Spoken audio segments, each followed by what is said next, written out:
बोलिए द्वारकाधीश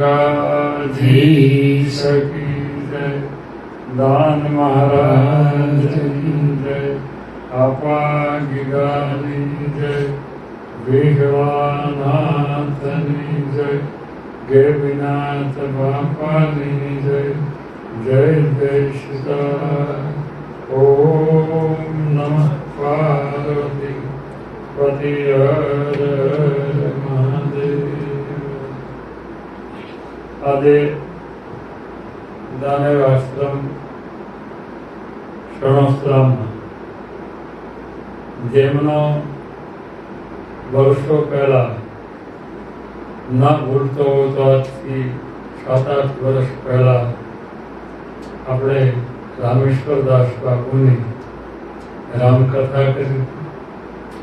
પછીથી અવારનવાર ઘણી ફેરી આવતા, પણ અત્યારે મારે અનુષ્ઠાનને લીધે હું બહાર ન નીકળું. છતાંય ગમે ત્યારે સાંજ મળવા આવે, હું સીધા અહીંયા નીકળ્યા હોય તો પણ અહીંયા આશ્રમના દર્શન કરતા જાય, મળતા જાય.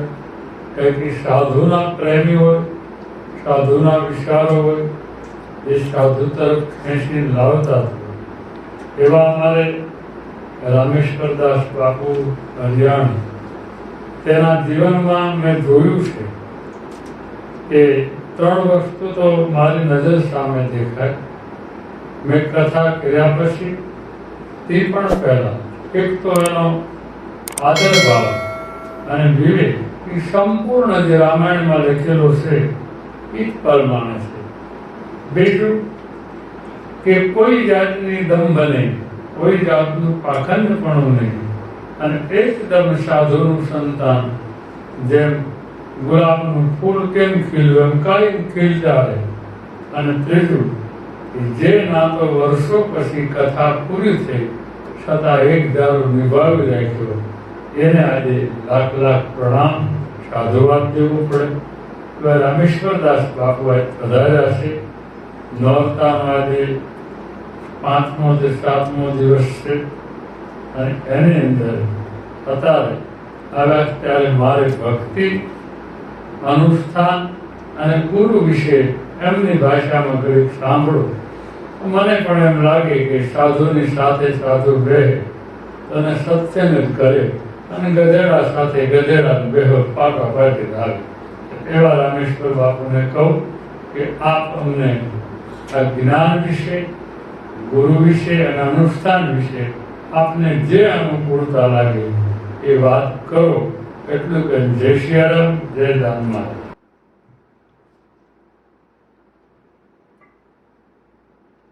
શ્રી રામચંદ્રમ શરણમ પ્રપદ્યે, શ્રી રામદૂતમ શરણમ પ્રપદ્યે. ગુરુર્બ્રહ્મા ગુરુર્વિષ્ણુ ગુરુર્દેવો મહેશ્વર, ગુરુર સાક્ષાત પરબ્રહ્મ, તસ્મૈ શ્રી ગુરવે નમઃ. સૌથી પહેલા જ્યાં વાત મને ગમે છે અને જેની ચેતના મને વારંવાર અહીંયા લઈ આવે છે, એવી દાન બાપુની દાન કરી ચેતનાને પ્રણામ છે. જે સ્થાનમાં સતત તપ જાગૃત થતું જાય છે દિવસે દિવસે, જે તપસ્થળીમાં તપ તપે છે,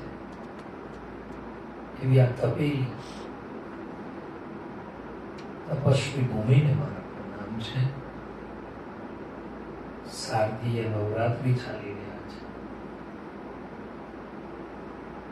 ચારેય દિશામાં પરંપા, જગદંબા, ઉમા અંબિકાનું પૂજન અર્ચન થઈ રહ્યું છે. ત્યારે આ પ્રસંગે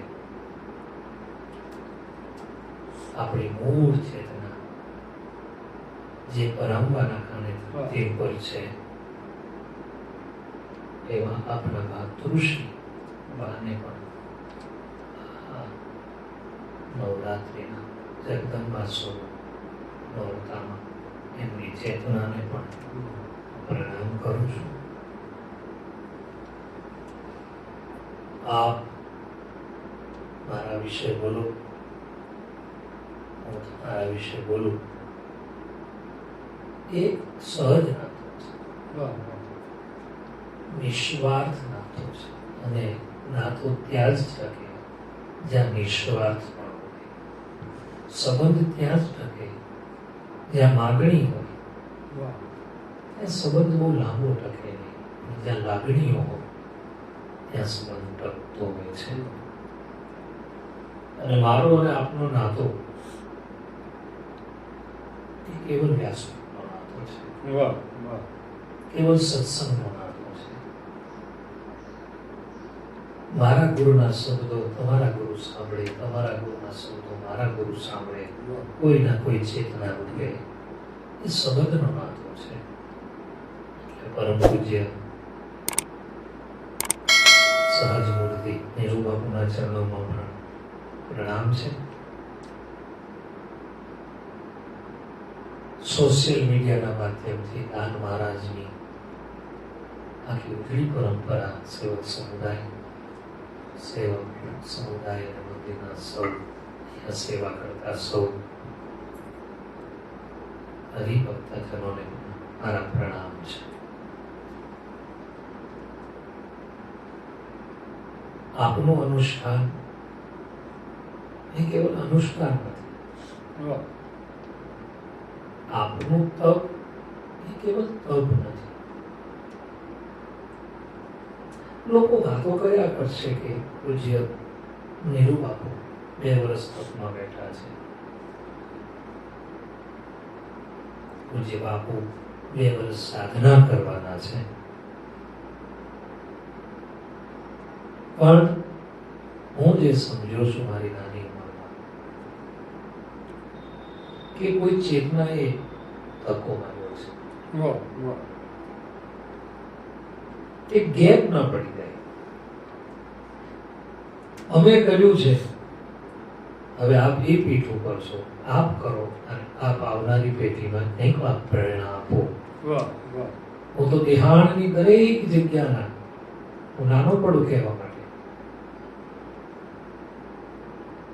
મારું ગજુ નહીં, પણ આપણી ઉજળી પરંપરા દેહાનના દરેક સંતો મહંતો મહાપુરુષોને હાથ જોડીને કહું છું કે આ ઉજળી પરંપરાને હજુ પણ જો બચાવી હોય, હજુ પણ વિશેષ વર્ષો સુધી ટકાવવી હોય તો આપણી ચેતનાઓ જે કરી ગઈ છે એમાં હવે ડગલું કરવાનો સમય આવી ગયો છે. રોટલો ખૂબ પીશો એ તો છે જ, શરીર છે તો ભૂખ લાગે એ નક્કી છે. ભૂખ્યાને ભોજન આપવું જોઈએ, પણ એના સિવાય ઊંઘ પણ જરૂરી છે. એમ દેહાણની જગ્યામાં રોટલો અપાય છે, પણ એની સાથે સાથે થોડી સાધનાની પણ જરૂર છે.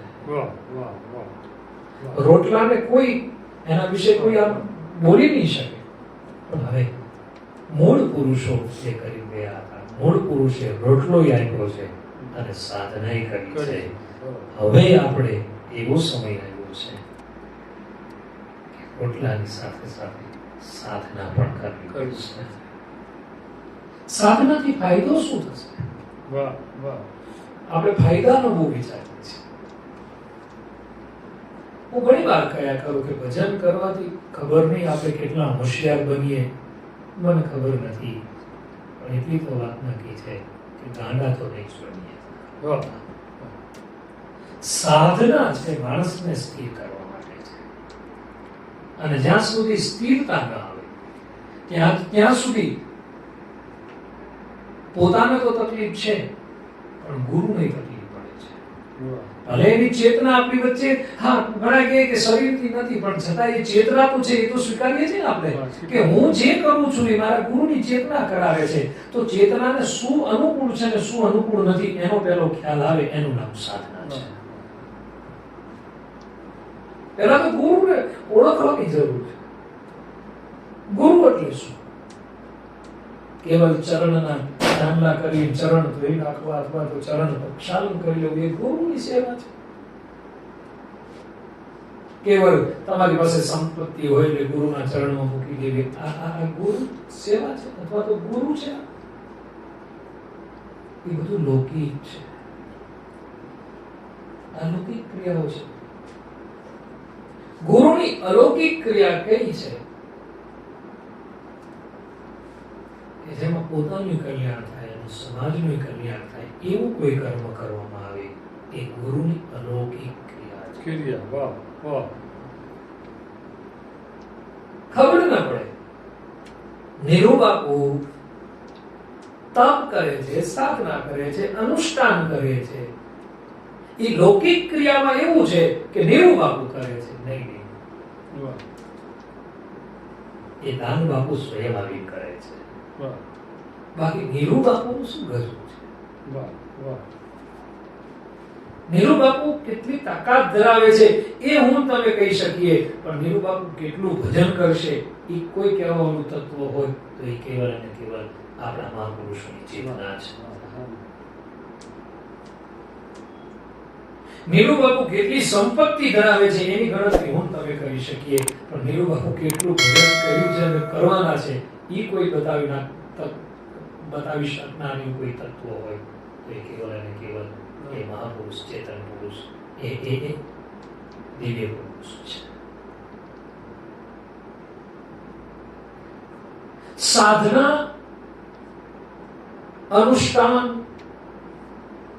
આ જેવા તેવાથી થાય નહીં.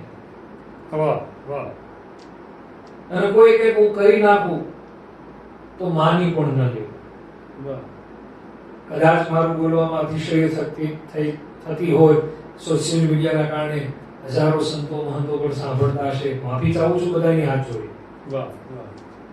કરો સંકલ્પ કરો, 2 દિવસ હું મૌન રહીશ, 3 દિવસ હું ગાડી વગર બહાર નહીં જવું. હવે સંકલ્પ તો કરી દો, 3 દિવસ વધારે નહીં. રાતની ઊંઘ હરામ થઈ જશે. પણ આપણે ત્યાં કહે ને કે અંદરથી ઉગીને કોઈ ન ફૂગે, બીજી બધી વસ્તુ બહારથી ઉગે છે, ત્યારે સાધના અને અનુષ્ઠાન અંદરથી ઉગે છે. જેને આવિષ્કરણ કહેવામાં આવે છે. શિક્ષણની ભાષામાં આવિષ્કરણ. કે પાણી જ્યારે ગેસ ઉપર મૂકવામાં આવે છે ત્યારે એમાં વરાળ દેખાતી નથી, પણ એ થોડોક સમય થાય અને એનું આવિષ્કરણ થાય ત્યારે જેમ વરાળ નીકળે છે એમ તપવું પડે. સાધના એ તપસ્વીપણું છે, અને જ્યારે તપે અને પછી જે આવિષ્કરણ થાય એ આવિષ્કરણ એ આશીર્વાદ છે. ઘણી વાર સમજવું બહુ અઘરું છે. અને કોઈ એમ કહેતો કે મને બધું નોલેજ થઈ ગયું છે, હું સર્વસ્વ છું ને મારા હાથમાં બધું આવી ગયું છે, એ વેમ છે. એ વેમ એટલા માટે છે સાધનાનો અભાવ છે. તમે સાધનાના રસ્તે ચાલવા માંડશો ને પછી તમને આ લૌકિક દુનિયા છે ને તુચ્છ લાગવા માંડશે. જે સમાજમાં તમે દોડી દોડીને જતા હતા, જે સમાજ તમારા ચરણમાં દોડી દોડીને પડતો હતો, એ સાધનાના પથ ઉપર તમે ચાલવા માંડશો એટલે સમાજે તુચ્છ લાગવા માંડશે, અને સમાજ ચરણમાં આવીને પડશે તોય પણ તમને તુચ્છ લાગશે. એનું નામ સાધના છે, એનું નામ તપ છે. તપનો અર્થ જ છે તપવું. તપવું એટલે કેવી રીતે? મગજથી નહીં. સાધનાનું એક બીજું લક્ષણ એ છે કે તમારા મન, બુદ્ધિ, અહંકાર, ચિત્તને ઠંડા બળદ જેવા કરી નાખે અને તમારી ભગવાન પ્રત્યેની ગતિમાં તેજતા આવે. એનું નામ સાધના. સાધના કરવાથી ખોદ ના, આપણે ત્યાં તો એવું કહેવું છે કે બહુ માણસ સાધના કરે તો ક્રોધ આવે. એ સાધના નથી, એ તો દેખાવડો છે. અને દેખાવડામાં જ્યારે પ્રતિષ્ઠા નથી મળતી અથવા તો લોકો પૂછતા નથી, એટલે એ સાધના રિએક્શન થઈ અને ક્રોધના રૂપમાં બહાર પ્રગટ થાય છે. સાચી સાધના તો એ છે કે ક્રોધ મટી જાય, બધું સહજપણું આવી જાય અને ધીરે ધીરે ધીરે ધીરે માણસ કેમ છેલ્લી અવસ્થામાં આવે અને નિર્વાણ તરફ ગતિ કરે અને એની પ્રકૃતિ થઈ જાય. એમ અનુષ્ઠાન પૂરું થાય ત્યારે ભલે ઉંમર ન થાય અને છતાંય વિચાર નિર્માણ ના આવે એનું નામ સાધના છે. પણ આ બધાના મૂળમાં હું હજુ કહું છું કે કોઈ ભગવાન નથી, કોઈ ઈશ્વર નથી. કોઈ એમ કહે કે ઈશ્વર આ બધું કરાવે છે, નહીં, કોઈ ગુરુ કરાવે છે. વાહ વાહ. હા, એ ગુરુને કોઈ ઈશ્વરે પ્રેરણા આપી શકે, એ એના ભગવાન હોઈ શકે, પણ સાધકના ભગવાન તો એના ગુરુ હોય છે. તમે સાધનામાંથી બહાર આવી જાઓ અને તમે પછી એ ગુરુના સ્થાન ઉપર આવી જાઓ અને તમારી અંદર જે સાધના પૂરી થાય ત્યારે નિર્માણ મોહા ચિત્તસંગ પુરુષા અધ્યાત્મ નિત્યા વિનિયુક્ત કામા, જ્યારે અદ્વેષ્ટા સર્વભૂતાના, કોઈની ઉપર આંખ પડે ને આપણને દ્વેષ કરે ત્યારે સમજવાનું સાધના પૂરી થઈ છે. બાકી હજારો વર્ષ તપ કર્યા પછી એ આમ બહાર નીકળીએ અને આપણો દુશ્મન આવે અને આપણી આંખ લાલ થાય ત્યારે સમજવાનું હજુ સાધનામાં ઉણપ છે, હજુ કઈક ઉણપ છે, કઈક ખૂટે છે. પણ મારે વિનંતી કરવી છે સાધકોને કે ઉંમર ખૂટી જાય એ પહેલા ખૂટવું જોઈએ. દ્વેષ, મોહ, માયા, સંસાર, આ બધી ઝંઝટો, હા, જવાબદારી રાખવાની છે, પણ બીજાની સાથ સોંપીને પોતે પોતાના મૂળ માર્ગ ઉપર ચાલવાનું છે. આજે દાન મહારાજ શરીરથી નથી પણ એની જગ્યાઓ જુઓ, બધું ધમધમે છે. કઈ ચેતના કામ કરે છે? કઈ ચેતના કામ કરે? કોણ માગવા જાય છે? કોણ મૂકી જાય છે? કોણ લઈ જાય છે? કોણ ખાઈ જાય છે? કોણ પી જાય છે? કોઈ ખબર છે? તો ક્યાંથી આવે છે? ક્યાંથી જાય છે? કારણ એ આવિષ્કરણ, એ આવિષ્કરણનો આશીર્વાદ, એ સુગંધ. પારસમણી ગમે ત્યાં પડ્યું હોય તો સુગંધ આપે, એવી નક્કી છે. સાધુ ગમે ત્યાં જાય એ સાધુતાની અસાની ન રહે. એમ સાધક પુરુષ સાધના કરે ત્યારે એની સુગંધ જો સાચા દિલથી ગુરુને સાથે રાખીને કર્યા હોય તો એ સાધના સમગ્ર જગતને, સમગ્ર વિશ્વને સુગંધ આપે છે. સામેવાળો કદાચ સમજે ન સમજે એની તકલીફ છે, આપણી તકલીફ નથી. સાધનાનું એક બીજું પણ લક્ષણ મને જે સમજાયું છે કે તમે આવા શુભ કાર્ય કરો એટલે વિઘ્ન સંતોષીઓ બહુ પ્રગટ થાય. અને એટલા માટે થાય વિઘ્ન સંતોષીઓ કારણ કે એની હાથ પેઢીઓમાં સાધના શબ્દ જ જેને ના સાંભળ્યો. 71 પેઢીમાં કોઈ સાધના જેવું કોઈ નામ નિશાન ના હોય, કેવલ લૌકિકમાં જ પડ્યો હોય. આમ કરાય, આમ ન કરાય, આમ ખવાય, આમ બેસાય, આ બધી લૌકિક વાતોમાંથી જે બહાર ના આવ્યો હોય એને સાધના કે અનુષ્ઠાન સમજાય. અને આ સમજવાની વસ્તુ નથી. આ જેવા તેવાને સમજાય, આ જેવા તેવા કરી ન શકે અને કર્યા પછી કોઈ ઉપાડે તો આ જેવા તેવા સમજી ન શકે. આ સમજવાની વસ્તુ નથી. સાધના સમજવાની વસ્તુ નથી, પણ સાધના કરવાની વસ્તુ છે. તો સાધક પણ માનવને દેવ બનાવવાનું છે. અત્યારે જે આ શરીર છે એ મનુષ્ય પણ છે. આપણે ત્યાં કથાઓમાં આવે છે કે ઇન્દ્રએ હજારો વર્ષ તપ કર્યું અને પછી દેવત્વ પ્રાપ્ત થયું, ઇન્દ્રાસન પ્રાપ્ત થયું, સાધના કરી. હા, પણ સાધના કર્યા પછી જેવું એને ઇન્દ્રાસન મળ્યું પોતે દેવ બની ગયો એટલે સાધના ભૂલી ગયો, એટલે ગુરુ પણ ભૂલાઈ ગયું, એટલે કામી સાબિત થયું, ભોગી સાબિત થયું. પણ એનું કારણ છે કે ઈશ્વર છે એટલે ત્યાં ભોગ પણ દેખાય છે. પૃથ્વી ઉપર વાત સ્વચ્છ છે. એક વાર તમે સાધનાના પથ ઉપર ચાલી ગયા પછી તમને બીજું કોઈ રોકી ન શકે. પછી તો ગુરુની પુકાર આવે અને પછી આ છેડે આપણે છીએ, સામે છેડે ગુરુ છે, વચ્ચે સંસારનો દરિયો છે. વાહ, વાહ. એક સમય એવો આવશે કે સામેથી ગુરુ આવકાર આપશે, ચાલ. અત્યારે બોલાવે છે મને ને તમને, વાહ. પણ આપણે કહીએ છીએ કે દરિયો છે, કેમ આવવું? વાહ. અને પછી જ્યારે સાધના પાકશે ને ત્યારે ગુરુ રણકાર કરશે, આવ. ત્યારે નહીં કહીએ ગુરુને દરિયો છે, એટલી એની ઉપર આપણી ઉપર કૃપા વરસે છે, દરિયાના પાણી ઉપર આપણે ચાલે જશું. વાહ, વાહ. એટલી સાધના માણસને નથી કહેતા તરતા શીખવાડે, તરતા નહીં ચાલતા શીખવાડે, એનું નામ સાધના છે. વાહ. હજુ આપણે ચાલતા શીખ્યા નથી, કદાચ ઈશ્વરે પદ આપ્યા તો સંસારમાં ચાલતા શીખ્યા છે, પણ ગુરુએ જે કેડી આપણને આપી છે એની ઉપર આપણે ચાલતા શીખ્યા નથી. આનો એક અર્થ છે કે આપણે ચાલતા શીખ્યા નથી એટલે આપણે બાળક છીએ. વાહ. વાહ. હજુ આપણી અંદર પરિપક્વતા નથી આવી. ભલે 55 પહોંચ્યા, 50 પહોંચ્યા, 40 પહોંચ્યા, પણ ગુરુ રસ્તો આપીને ગયા, ચાલજે. પણ આપણે ચાલતા નથી શીખ્યા, કારણ કે હજુ બાળક છીએ. અને એની ઉપર ચાલવું હોય, એ પથ ઉપર ચાલવું હોય, ગુરુની બતાવેલી કેડી ઉપર ચાલવું હોય, તો મારે ને તમારે ગુરુએ કરેલી સાધનાના માર્ગ પર ચાલવું પડશે. આ સુરાપુરાનો માર્ગ છે. વાહ, વાહ.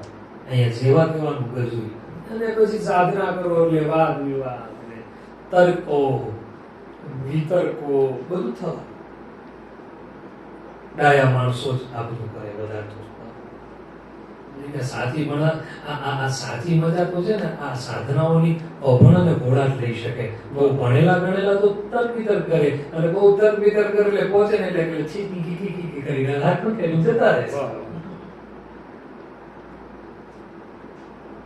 ગાંધીજીએ બહુ સરસ વાત કરી. એના જીવનની એક વાત કરું, સાધનાની વાત કરું. વાહ, વાહ. ગાંધીજી શ્રીમદ રાજચંદ્રજીના ચરણમાં પડે છે. ગાંધીજીના ગુરુ શ્રીમદ રાજચંદ્રજી પોતે જૈન પરંપરામાં, પણ છતાંય રામાયણ વાંચ્યા પછી રામનું આકર્ષણ ગાંધીજીને ધ્રુજાવી દે છે. પોતાની જીવન યાત્રા શરૂ થાય. અને આપણે બધા જાણીએ છીએ કે ગાંધીજીની યાત્રા એ સત્યની યાત્રા હતી. સત્ય બોલવું જોઈએ જેની સાધના હતી. જેમ હરિશ્ચંદ્રની સાધના સત્ય હતી, ગાંધીજીની યાત્રા પણ સત્ય હતી. એક સમય એવો આવ્યો કે વિવેક સાથે સમાજના ઠોકરો ખાતા ખાતા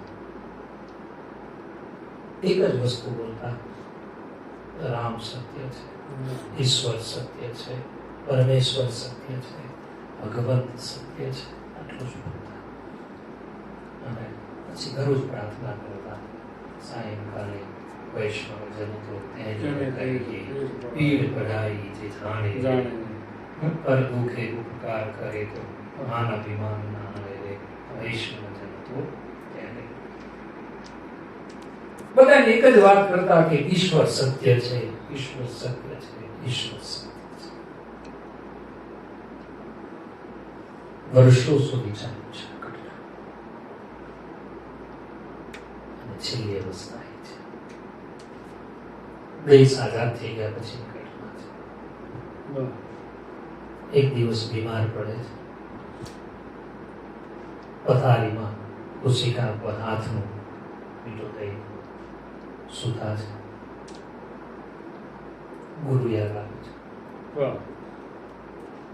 વડોદરામાં રહેતા મહારાષ્ટ્રમાં આદિવાસી લોકો સાથે સત્સંગ કરતા, ત્યારે કહેતા કે ભગવાન સત્ય છે, ભગવાન સત્ય છે, ઈશ્વર સત્ય છે, ઈશ્વર સત્ય છે. પણ છેલ્લી અવસ્થામાં સુતા છે અને રડે છે. સરદારજી આ દૃશ્ય જોયું છે. સરદાર પટેલ, બાપુ શું થયું છે?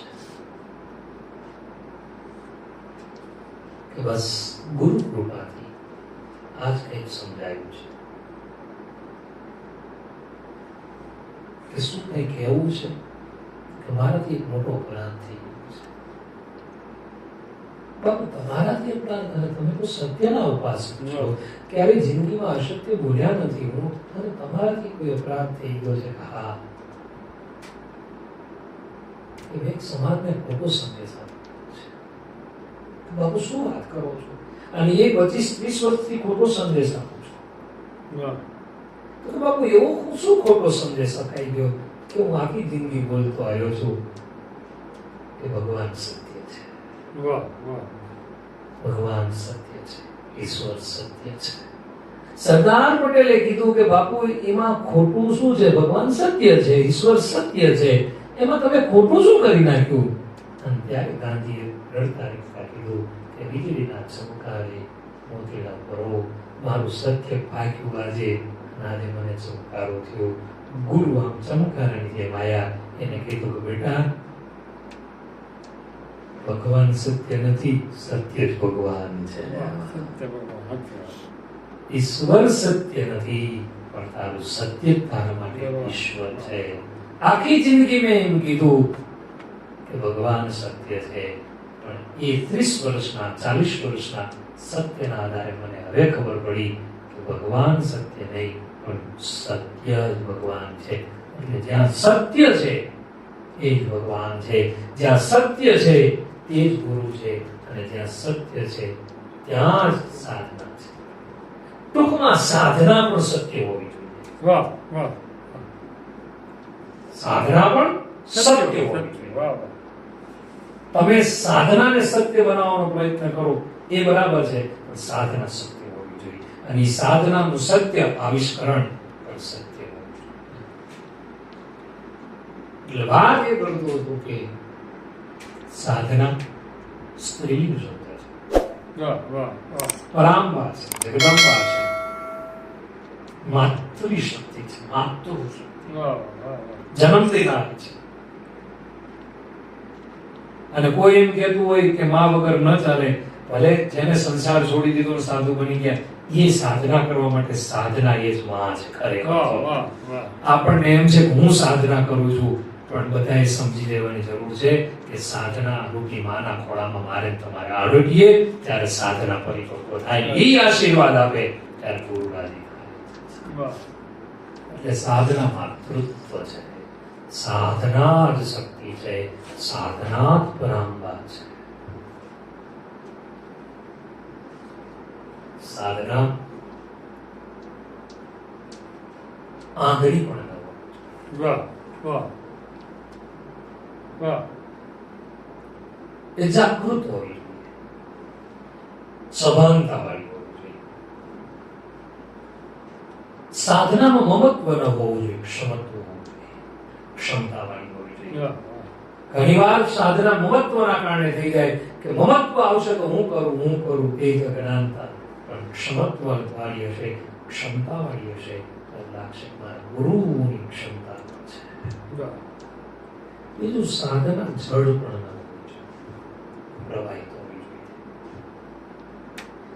ગંગાજીના જળને તમે હરિદ્વારથી લાવીને તમે પછી ફ્રીજમાં લાવી મૂકો પછી ગળત થઈ જાય, એ ગંગાજળ કોઈ કામનું નથી, માથામાં પછાડવાના કામમાં આવે. પણ એ જ ગંગાજળ પ્રવાહિત પરંપરામાં રહે. ગંગા વહેતી હોય તો સારી લાગે, બાકી એ જ હિમાલયની ગંગા બળદ પડી જાય તેને કોઈ પગી ન લાગે. એમ સાધના પણ કેવી હોવી જોઈએ કે આ બધાને સ્પર્શ કરતી હોવી જોઈએ. તમે બધા બારણા બારણી બંધ કરી દો ને પડદા લગાવી દો, કોઈ અંદર પ્રવેશ નહીં, હું અંદર ધુમાડા કર્યા કરું, અંદર કોઈ આવવાનું નહીં. આ સાધનાની જરૂર નથી, આ યુગ નથી, એ સતયુગ. સાધના એવી હોવી જોઈએ કે માણસ આવ્યો પછી પ્રેરણા લેવી જોઈએ. એ 5 મિનિટ બેસે તો એ સાધનાની સુગંધ એના નાકમાં જવી જોઈએ, એ સાધનાના શબ્દો એના કાનમાં જવા જોઈએ, અને એ સાધનાના તરંગો એની આંખમાં જવા જોઈએ, અને પોતે પણ અહીંથી બહાર નીકળે ત્યારે પોતે પણ પ્રવાહિત પરંપરામાં ઘરે પહોંચી પછી ઊંઘતા એ વિચાર કરવો જોઈએ આ કેવી સાધના છે જે મને ઊંઘવા પણ દેતી નથી. બાકી કરે કોઈ નથી, ભોગવે કોઈ હોય છે સાધના. મેં એક મહાપુરુષ પાસે બહુ સારું સાંભળ્યું છે, સમાજમાં અત્યારે કેવું ચાલે છે કે વૈશાખ મહિનાનો તાપ ધગધગતો હતો. બરાબર આમ વાડીઓમાં કેરીઓ રૂમે ઝૂમે હતી અને મેં એક ગરીબ માણસ ત્યાંથી નીકળ્યો. એને એમ થયું કે આ કેરીઓ ક્યારે ખાવા મળશે, લાવ વાડીનો માલિક જોતો નથી તો એકાદી કેરી બે કેરી લઈને ખાઈ લઉં, એટલે કોઈ જોવે નહીં એમ પ્રવેશ કરે છે. પણ આપણા સંતોએ સાધનાના ઉપાસકોએ બહુ સરસ વાત કરી કે કેરી આંખે જોઈ. સૌથી પહેલા ત્યાં આંખનું કામ પૂરું થયું. આંખે મનને કીધું ખાવાની ઈચ્છા છે, એટલે મને કીધું કે આ ખાવાની ઈચ્છા તો બહુ જ છે. એટલે મને પગને કીધું ભાઈ હાલને વાડી સુધી. એટલે પગ વાડી સુધી જાય છે. વાડીમાં જ્યાં આંબા નીચે પહોંચે ત્યાં પગનું કામ પૂરું થઈ ગયું. પગે હાથને કીધું ભાઈ કેરી તોડને. હાથે કેરી તોડી, હાથનું કામ પૂરું થઈ ગયું. હાથે દાંતને કીધું ભાઈ હવે તું ખાવા માંડ. દાંત ભટકું ભરે છે, દાંતનું કામ પૂરું. દાંતે જીભને કીધું શ્વાસ લે. જીભે શ્વાસ લીધો, સ્વાદ લીધો અને પછી જીભે કંઠને કીધું કે હવે તું પેટમાં ઉતાર. કંઠે પેટમાં ઉતાર્યું અને જઠરાગ્નિને કીધું કે હવે તને સંતોષ થયો. હવે આંખે કેરી જોઈ, મનને કીધું, મને પગને કીધું, પગે હાથને કીધું, હાથે જીભને કીધું, જીભે દાંતને કીધું, દાંતે કંઠને કીધું અને કંઠે પેટને કીધું. હવે ઘટના એવી ઘટી કે આ બધી ઘટના ઘટી ત્યાં વાડીનો માલિક આવ્યો. ખેડૂત આવ્યો, હાથમાં બળીંગો લઈને આવ્યો. એને ન આંખને માર્યું, ન પગને માર્યું, ન હાથને માર્યું અને જેવો કેરી ખાતો તેના બરડામાં બે બળિયા ઠોક્યા પાછળ. હવે ખરેખર જોઈએ તો બરડાનો આમાં કઈ રોલ હતો જ નહીં. એને કેરી જોઈ નથી, એને તોડી નથી, એને ખાધી નથી અને બરડામાં બે પડ્યા. સાધુ બન્યા પછી તકલીફ જ આ છે. જોવે છે કોક, ઊભું કોક કરે, નાખી જાય છે કોક, ખાય છે કોક, આ બધું ઉપાધિઓ કોક કરાવે ને બરડામાં આપણે ખાવાનું, સાધુને ખાવાનું થાય છે. આ મોટા પણ એ સાધુને જે બળિયા ન ખાવા હોય અને સાધુને એમાંથી લુપ્ત રહેવું હોય તો ગુરુએ આપેલા પથ ઉપર ચાલવું જોઈએ. જે શિષ્ય ગુરુએ આપેલા પથ ઉપર ચાલવાનું નક્કી કરી લીધું હશે તો એને ક્યારેય આ બળિયા ધોકા નહીં ખાવા પડે. કદાચ મહંત બની ગયા, સંત બની ગયા એટલે સમાજ કદાચ ધોકો નહીં આવે પણ આપણે ત્યાં કહેવત છે કે તલવારના ઘા રૂજાઈ જાય, વાણીના ઘા નહીં રૂજાઈ જાય. એ વાણીના ઘાના ધોકા જે મારે છે ને બાપુ એ બહુ બધા છે. અને સાધુ એ વાણીના ઘાને ક્યારેય સહન નથી કરતો, કરી શકતો. અને એનાથી બચવા માટે મારે તમારે ગુરુના માર્ગે ચાલવું પડશે. ગુરુ એક અસ્તિત્વ છે, એ ઈશ્વરથી પણ ઉપરનું તત્વ. ઈશ્વર પણ જેની પાસે ઝાંખવો પડે, ઈશ્વર પણ જેને, ઈશ્વરને પણ જેની જરૂર છે, ઈશ્વરને પણ જેની સલાહ લેવી પડે છે, ઈશ્વર પણ જેને પુકારે છે હવે મારે શું કરવું, એવું તત્વ એટલે એ પરમ તત્વ જેને આપણે ભાગવતની ભાષામાં કહી શકીએ તો એ સચ્ચિદાનંદ તત્વ, જેને નિજાનંદ તત્વ કહી શકાય, જેને પરમાનંદ તત્વ કહી શકાય, એવું એક સ્વરૂપ એટલે ગુરુ છે. અને આ સૃષ્ટિમાં કઠિનમાં કઠિન કોઈ વસ્તુ હોય, કઠિનમાં કઠિન કોઈ વસ્તુ હોય, કઠિનમાં કઠિન કોઈ વસ્તુ હોય તો ગુરુ જે કેડીએ ચાલ્યા એની પાછળ ચાલુ એ બહુ કઠિનમાં કઠિન વસ્તુ છે. ભગવાન શંકરાચાર્ય તો એમ કે ત્રણ વસ્તુ દુર્લભ છે. દુર્લભમ પ્રેમે વેદ દેવાનુગ્રહ મસ્તકમ મનુષ્યત્વ, મુમુક્ષત્વ, મહાપુરુષમ સમુશ્રયા. ત્રણ વસ્તુ કઠિન છે. એક માનવપણું પણ એ મળી ચૂક્યું છે. પછી બીજું બતાવ્યું મોક્ષ, બધાને ઈચ્છા હોય મોક્ષ. અને ત્રીજું એથી પણ કઠિન બતાવ્યું. શંકરાચાર્ય સ્વયં કહે છે કે મનુષ્ય પણ બહુ કઠિન છે, એના પછી મોક્ષ મળવું બહુ કઠિન છે. પણ એથી પણ શંકરાચાર્ય એક વાત કરી છે કે કોઈ મહાપુરુષનો સંગ, સત્સંગ મળવો એ બહુ કઠિન છે. પણ એક ચોથું પણ મારી રીતે કોઈ કદાચ સ્વીકારે ન સ્વીકારે, મારી જવાબદારી મને મારી નાની ઉંમરમાં જે સમજાયું કે ગુરુના પગલે ચાલવું ને એ ત્રણ કરતા કઠિન છે. મનુષ્યપણું તો મળી જાય, તમે સારા કર્મ કરો એટલે તમને માનવપણું મળે. માનવપણું મળ્યા પછી સારી સાધના કરો, સારા કર્મ કરો એટલે મોક્ષ પણ મળી જાય, અને સારા કર્મ કરો એટલે સત્સંગ થવાનો છે. પણ આ બધું થયા પછી ગુરુનું જે પરંપરામાં જન્મ્યા છે એ પરંપરાને જાળવી રાખવી એ બહુ કઠિન છે. આપણી અધોગતિ પણ એ આપણે જાળવતા નથી એટલે થાય છે. બાપની પરંપરા દીકરો ન સાચવે તો દીકરાની અધોગતિ છે. એમ ગુરુએ આપણી પરંપરા શિષ્ય ન સાચવે તો એનું પતન. તો સાધના શાસ્ત્રોમાં છે, પુરાણોમાં છે, ઉપનિષદોમાં છે. પણ મારે કહેવું છે દરેકને એક સાધના લાગી છે. જેમ દરેકની પ્રકૃતિ અલગ છે, જેમ દરેકની મુખાકૃતિ અલગ છે, એમ દરેકની સાધના પણ અલગ છે. ભગવાન રામ સ્વધામ ગયા પછી આજે હનુમાનજી સાધના કરે છે, એ એની રીતે સાધના કરે છે. સબરીએ જે સાધના કરી ગુરુની સાધના મતલબની એની આખી પરંપરા હતી. સુદામો કૃષ્ણને ભેટીને રડે એ એની સાધના હતી. રામના ચરણ પ્રક્ષાલન કેવટ કરી દે એ એની સાધના. દરેકની એક સાધના હોય છે, દરેકનો એક માર્ગ હોય છે, દરેકની એક સુગંધ હોય છે, દરેક મહાપુરુષની એક ચેતનાની સુગંધ કંઈક અલગ હોય છે. અને સાધના આમાં કલિયુગમાં તો બહુ કઠિન. વાહ વાહ. માનસના શબ્દો કહું તો કલિયુગ કેવલ નામ આધારા એ સાધનાનો એક સ્વરૂપ છે, સાધનાનો એક ભાગ છે. આ દાન મહારાજની આટલી ઉજળી પરંપરા આ પ્રસંગે પૂજ્ય બાપુ બાપુને પણ યાદ કરો કે વિવેકશીલ પુરુષ. વાહ વાહ વાહ. એના માટે એક શબ્દ વિવેકશીલ પુરુષ. જીવન યાત્રામાં ક્યારેય વિવેક અને શીલને આંખના પલકારાની જેમ લપકું નથી તેને મારવા દીધું. એવો એક મહાપુરુષ. વાહ વાહ. નખથી શીખ સુધા જેની શુદ્ધતાને આજે નમન કરવાની ઈચ્છા થાય. અને બાપુ જેનું શીલ પાવરફુલ હોય ને એ દેખાય છે. એની અંદર સૌથી મોટું લક્ષણ કે કોઈ તમને વિવેકી પુરુષ દેખાય ત્યારે સમજી લો કે આશીર્વાદ પુરુષ છે. આ પ્રસંગે બલકુ બાપુને પણ યાદ કરો. આખી પરંપરા કેવી સાધનાની પરંપરા. એ પરંપરામાં આપ સાધના કરી રહ્યા છો. અનુષ્ઠાન શંકર બાપુ એક અનુષ્ઠાન કરી રહ્યા છો. મારો તો રાજીપો હોય આપ સમાધિને માનો, હોય સમાધિના ધૂપને માનો. મને બહુ જ સતત ક્યારેક ક્યારેક વિચાર આવે કે આ થોડા વાળે કંઈક આપને સુજાડ્યું છે.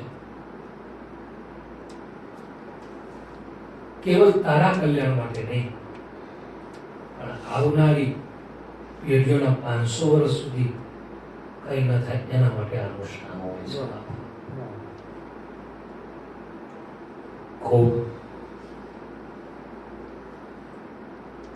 આ પરંપરાએ અનુષ્ઠાન કર્યા છે.